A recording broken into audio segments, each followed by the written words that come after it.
Welcome to Twickenham on the eve of England versus Ireland, the penultimate game of Ireland's bid to defend their Six Nations crown and go back-to-back Grand Slams for the first time in their history. I'm Rory O'Connor. I'm joined by Cian Tracey. Ireland are training behind us.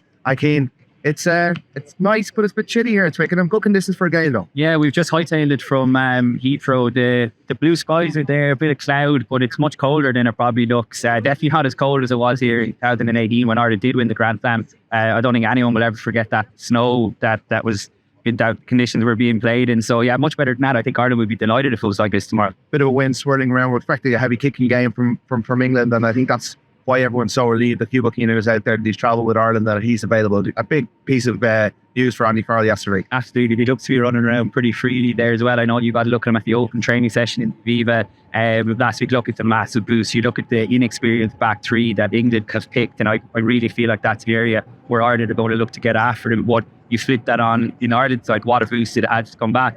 Even if you've got Ian in hand in between, I think there was still a bit of comfort in having Kieran Frawley there. And I'm delighted to see he keeps his space on the bench, because I didn't think he did much wrong to get 12, did he?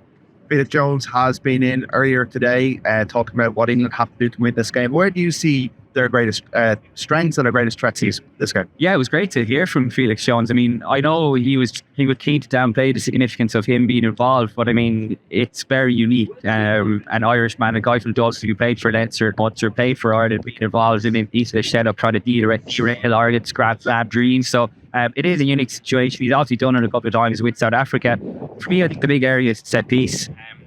A couple of years ago, saw Ireland struggling to scrum. Now, Matthew Reynal, the referee, time came out afterwards and said there were a couple of decisions that were wrong, that went in England's favour. I think the line-out is going to be a big focus ring. You look at the size in terms of the height that they picked in their pack. So we're watching the hookers here behind us, that Cian and Rhoda Kelleher practically throws into a net being held by John Fogarty. It's going to be much more difficult to do that tomorrow with the likes of Itoje jumping in.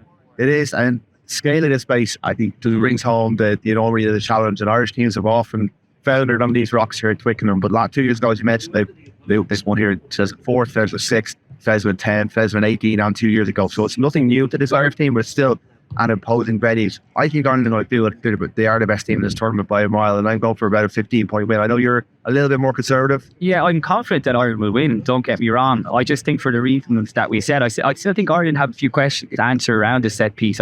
We saw the line-out struck at the World Cup, to decent in the Six Nations, but I think tomorrow is going to be probably their toughest test through the line-out. As we mentioned, England I think we can hurt Ireland at the scrum as well. So if Ireland can answer those questions, I've very little fear of them losing, but I don't think it will be as comfortable as a lot of people, yourself included. I think the Hokies still have it as 12 points. If Ireland beat them by 12 points, that's an incredible day. It will set up next weekend against Scotland perfectly. Absolutely. So we're ready to hear from Peter O'Mahony. We'll be bringing you all the best coverage over the next couple of days on Independent.ie and the Irish Independent, and we all look forward to the game.